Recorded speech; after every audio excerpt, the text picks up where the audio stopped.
Okay, so we are going to do some beading with the Cord-Constructor.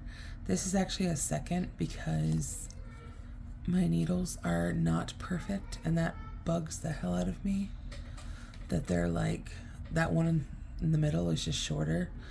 I didn't get it put in there correctly, and the resin's set, so it's not like prime. So I just use it for as a second. So yeah.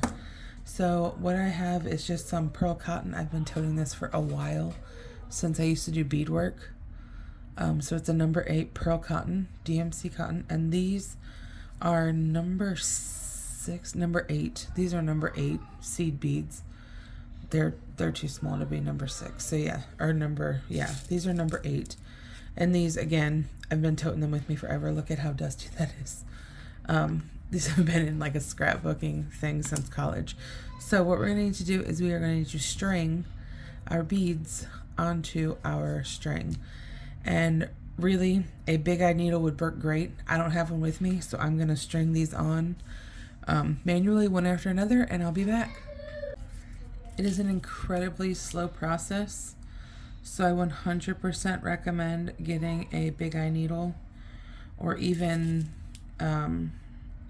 an embroidery needle or something, that as long as the end of the needle is going to go through, the back end of the needle is going to go through your bead, then you should be good. And these beads were actually purchased from a local bead shop back when I was in college, so it's actually not even there anymore.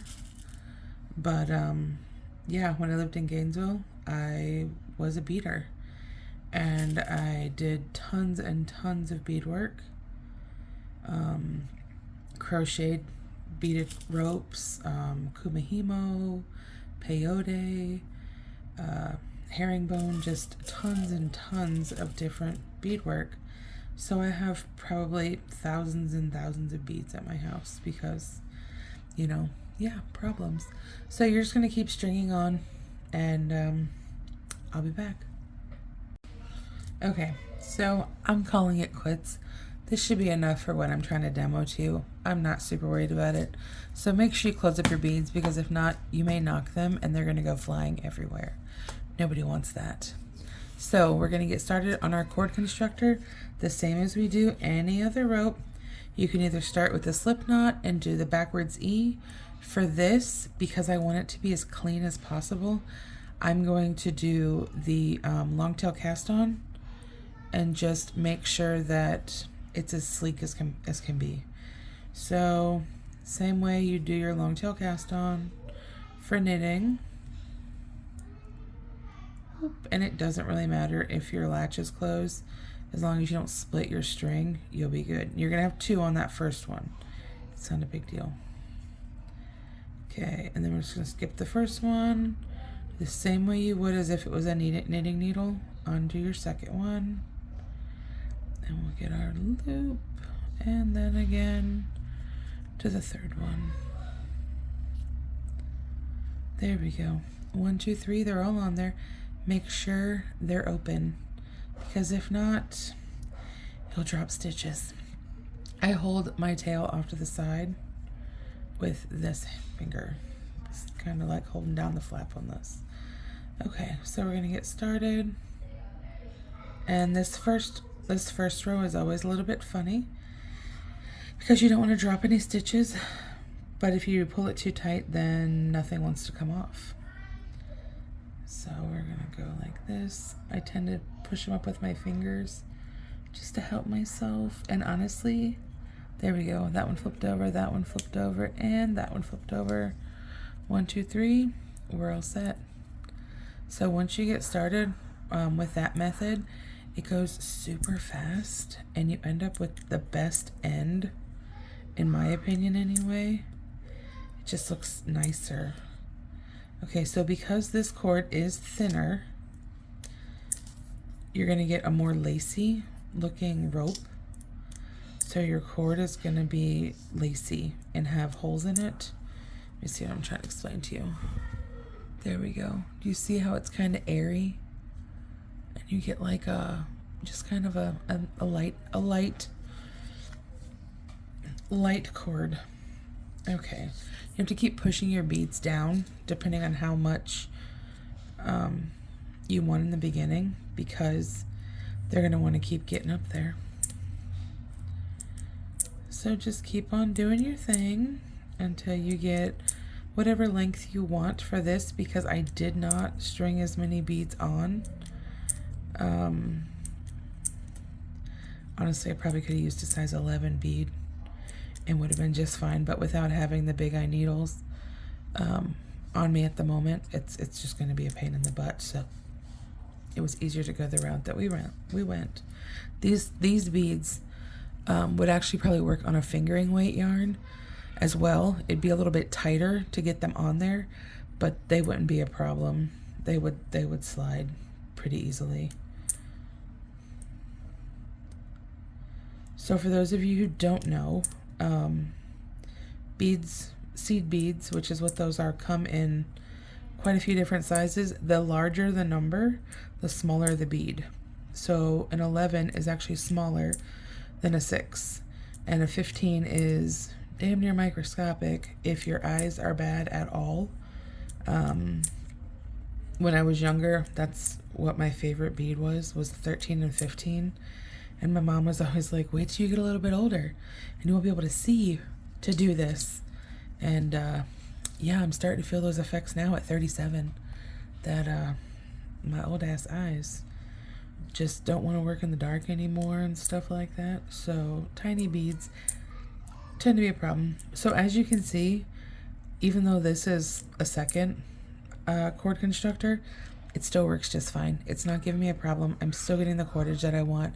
It's not an issue. So I think I'm gonna start putting beads on, because I think this would kind of be a fun necklace, and I don't want it to be too far down your neck before you get to any beading, because if not, it's just like boring.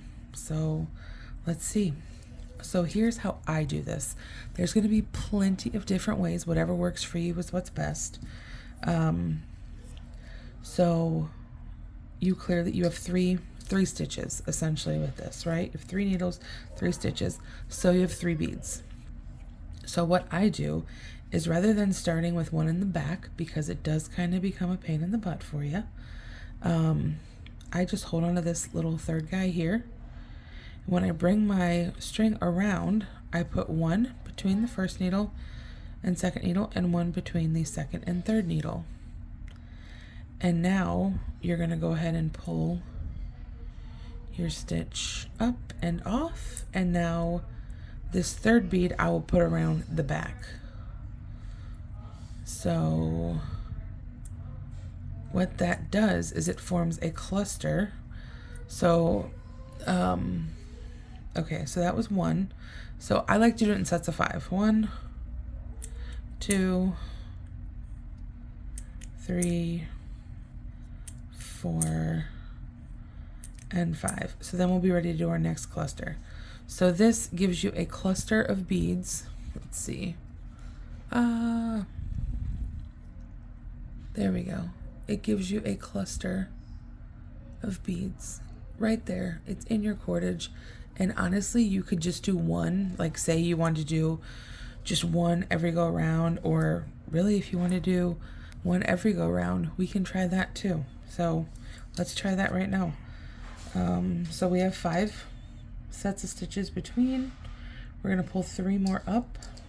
Actually, we probably need to pull a whole bunch up if we're going to do a bigger cluster. Okay, what do we got here? So we have 6. So let's do our 1 and 2. 1, 2. There we go. Pull it up and over. Okay, this might get a little fiddly, so we're gonna have 1 in the back and then 2 in the front if we go this round.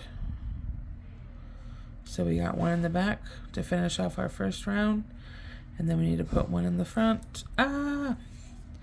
Okay, so it's gonna give me a hard time. So we have 1 in the back. We're gonna pull 1 and 2 to the front. Take this guy over here with us. So we're gonna essentially be doing all 3 in 1. You see that? 1, 2, 3. Let's see what happens. 1, 2, 3, and then we have to get our last guy in the back. And then keep going, right? By the way, I have not done this off camera. So I've only done the small clusters off camera. So if this looks like I have no idea what the hell I'm doing, it's because I essentially have no idea what the hell I'm doing. 1 in the back, 2 in the front. Let's do this. 1 in the back, 2 in the front. Come on, you.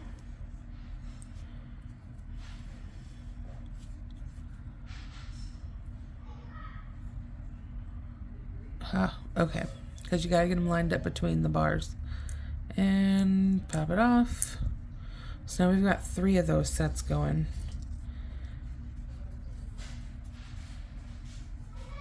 And we're gonna do this last one. We're gonna finish up our guy in the back. Put our 2 in the front. 1, 2, and then we're gonna hold on to our next guy for the back, and that'll be the end of this section. Pop it off, and our guy in the back.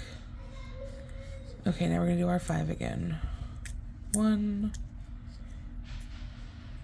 2, 3, 4. Ooh, almost lost it. And 5.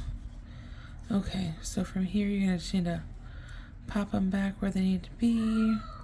This guy looks like maybe he popped himself out of place.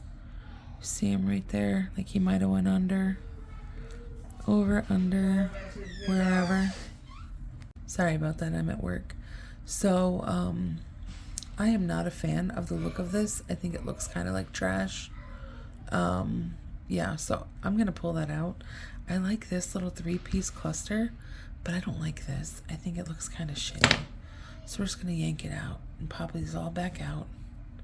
It's not gonna hurt anything. They will get stuck because, you know, it's like an extra little thing stopping stuff in there. Oh, fuck. I'll have to pull the whole thing out.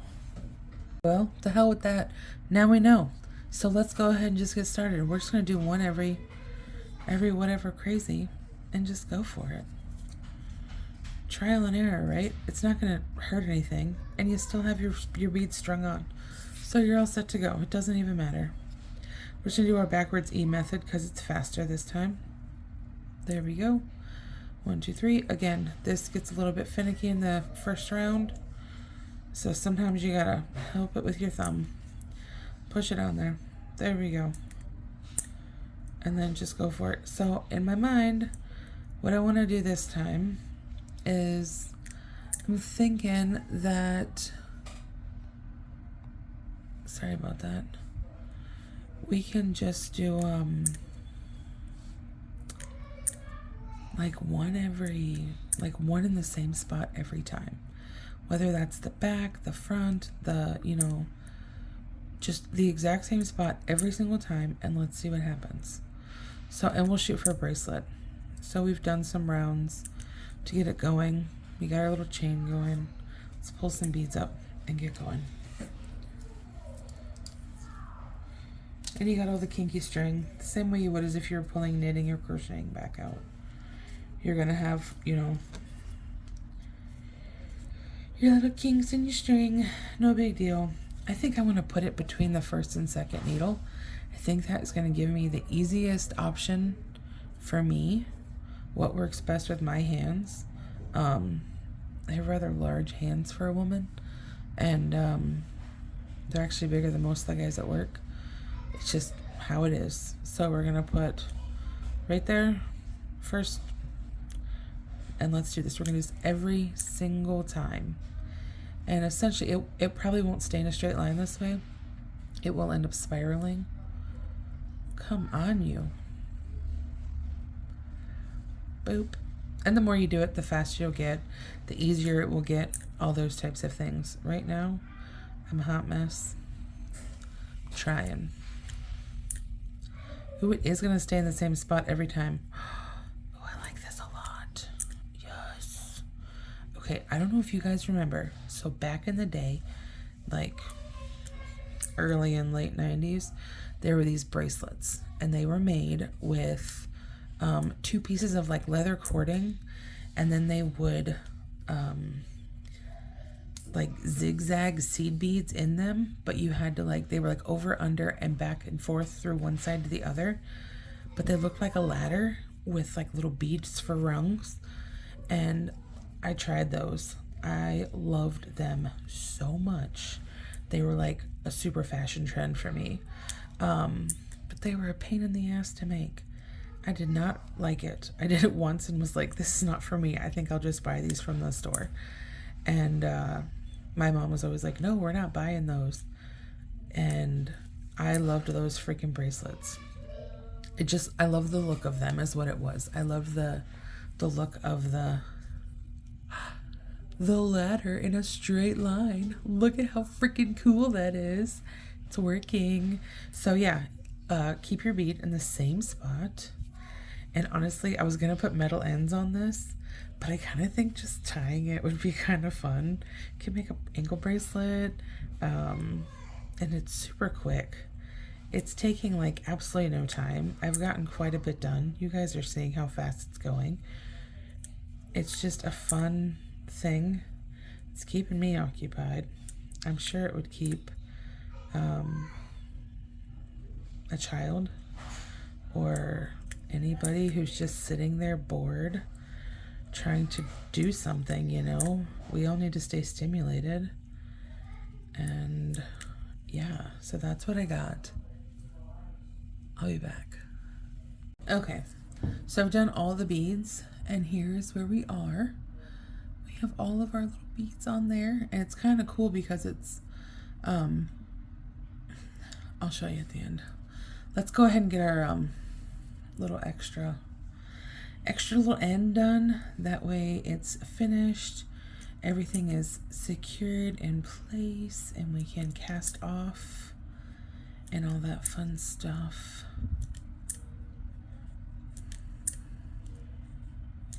I'm not gonna lie, I'm pretty excited for this. Okay, I didn't count the beginning to see how far we had gotten or how many rows we did, so we're not really sure. Sorry about that. One of the perks of having a 3-year-old. Okay, I'm gonna do one more, and then I think we'll be measured up. So I'm gonna pull the ends a little bit just to give me 3 loops so I can see them. And I have some scissors now. So I'm gonna clip the end. Whoa, just have tape on them so they're pretty sticky. Okay, so for this, you can either thread a needle onto the end, or it's really not that complicated. Just take it. So this is where it ends at your last stitch right there. So you're gonna go through this way, right in that loop. Oh, come on, fat fingers, get on in there. Okay, right in that loop.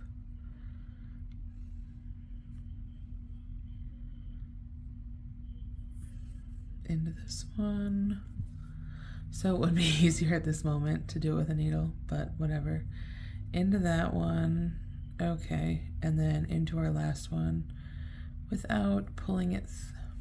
Damn it. Okay, well, you can see where the string is coming out. There we go.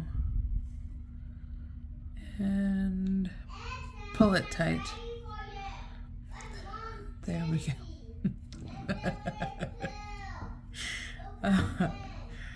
Okay, we have a kid who went to the bathroom, so now he needs help. All right, so there is our bracelet. For me, I like that you can see the like the ladder on both sides, and it's pretty sleek the way it's done. And then the back just kind of gives you this other pretty cool looking thing. So yeah, there we go. Thank you for watching. Have a great day. So here's how it ended up. I made little pieces for the ends, and it's tight on my wrist. Honestly, I'm super excited about it. So yeah,